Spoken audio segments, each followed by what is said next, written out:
क्या आप जानते हैं ट्रेन में वेटिंग लिस्ट कितनी तरह की होती है और कौन सी वाली वेटिंग लिस्ट सबसे पहले कंफर्म होती है? त्योहारों के समय हर कोई चाहता है कि अपने परिजनों के साथ त्योहार मनाएं, लेकिन अत्यधिक भीड़ के कारण अगर आप ट्रेन टिकट बुक करने की सोचते भी हैं, तो आपको कंफर्म टिकट मुश्किल मिलता है।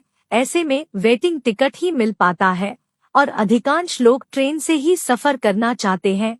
बहुत हद तक आपने भी कभी न कभी वेटिंग टिकट में सफर किया होगा और आप वेटिंग लिस्ट के बारे में जरूर जानते भी होंगे। वेटिंग लिस्ट में उन यात्रियों को डाला जाता है जिनकी टिकट कंफर्म नहीं हो पाती। वेटिंग लिस्ट में जाने का मतलब है कि अगर किसी कंफर्म टिकट वाले यात्री ने अपनी यात्रा रद्द की तो आपको उसकी सीट दे जाएगी। हालांकि ये इतना आसान नहीं होता। त्योहारों के वक्त वेटिंग लिस्ट भी काफी लंबी हो जाती है। अगर आपका वेटिंग लिस्ट नंबर 100 है तो इसका मतलब होगा कि उस ट्रेन में कम से कम 99 लोगों को अपनी टिकट रद्द करनी होगी, तब कहीं जाकर आपका नंबर आएगा। वेटिंग लिस्ट भी कई तरह की होती है। आज हम उन्हीं अलग अलग वेटिंग लिस्ट के बारे में आपको बताएंगे। सबसे पहले जो सबसे कॉमन वेटिंग लिस्ट होती है उसे कहा जाता है GNWL। इसका मतलब है जनरल वेटिंग लिस्ट। अगर कोई कंफर्म्ड टिकट वाला यात्री अपनी टिकट कैंसिल करेगा तो आपको उसकी सीट अलॉट कर दी जाएगी।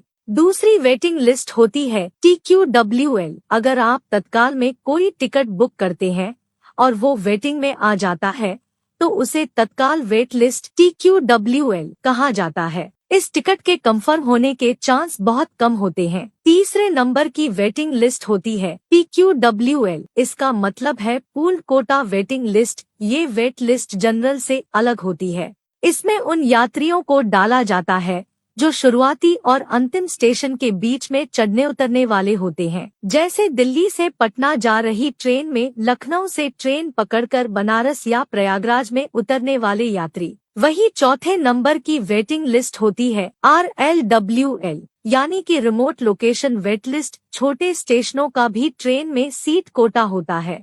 दूर दराज के स्टेशनों से ट्रेन पकड़ने वालों को इस लिस्ट में डाला जाता है। इसके कंफर्म होने की संभावना बहुत अधिक होती है। और पांचवें नंबर की वेटिंग लिस्ट का नाम होता है RSWL, मतलब कि ऐसी वेट लिस्ट जो किसी खास स्टेशन के लिए ही हो, उसे रोड साइड वेट लिस्ट कहा जाता है। मसलन केवल नई दिल्ली स्टेशन के लिए वेट लिस्ट को RSWL कहा जाएगा। इनके अलावा भी दो तरह की टिकटें यात्रियों को दी जाती है। इनमें से एक है RAC।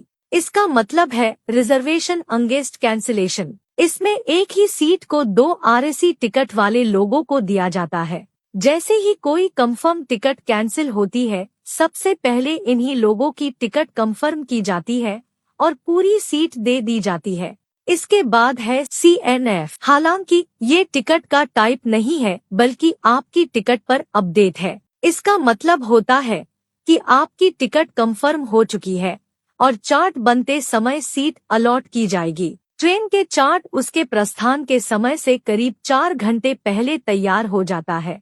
यहाँ पर आपको बता दें कि अगर आपका टिकट वेटिंग लिस्ट में है और आपने ऑनलाइन यानी कि IRCTC की वेबसाइट से टिकट बुक किया है और वो वेटिंग में है, तो आप उस टिकट के आधार पर यात्रा नहीं कर सकते हैं। भारतीय रेलवे के नियम के तहत अनकन्फर्म टिकट के साथ यात्रा करने को बिना टिकट यात्रा करने के समान माना जाता है। इसका मतलब यह हुआ कि अगर आप वेटिंग टिकट लेकर रिजर्वेशन बोगी में यात्रा करते हैं तो ट्रैवलिंग टिकट एग्जामिनर यानी TTE आपको बोगी से बाहर निकाल सकता है। इसके साथ ही रेलवे एक्ट 1989 के तहत आपके खिलाफ कानूनी कार्रवाई की जा सकती है। रेलवे एक्ट की धारा 55 में बिना टिकट यात्रा करने को क्राइम माना गया है, जिसके लिए धारा 137 के तहत 6 महीने जेल की सजा और जुर्माने का प्रावधान है।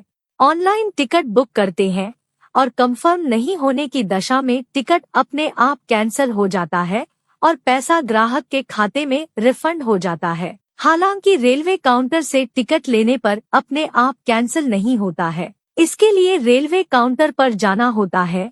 इसलिए आप इस वेटिंग टिकट में भी यात्रा कर सकते हैं लेकिन यहाँ पर आपको कोई सीट नहीं मिलेगी और आप सिर्फ जनरल बोगी में यात्रा कर सकते हैं। इसके अलावा रेलवे या आईआरसीटीसी जिसके नाम से टिकट जारी करता है, सिर्फ वही व्यक्ति उस टिकट पर यात्रा कर सकता है। कोई दूसरा व्यक्ति किसी दूसरे के टिकट पर यात्रा नहीं कर सकता है। अगर कोई दूसरे के टिकट पर यात्रा करते पकड़ जाता है तो उसके खिलाफ कार्रवाई हो सकती है। अगर रेलवे से जुड़ी ये जानकारी अच्छी लगी हो तो वीडियो को सोशल मीडिया में जरूर शेयर करें। आगे आप किस टॉपिक पर वीडियो देखना चाहते हैं कमेंट में जरूर बताएं। और सबसे पहले वीडियो देखने के लिए हमारे फेसबुक पेज को फॉलो और यूट्यूब चैनल को सब्सक्राइब जरूर करें। जय हिंद।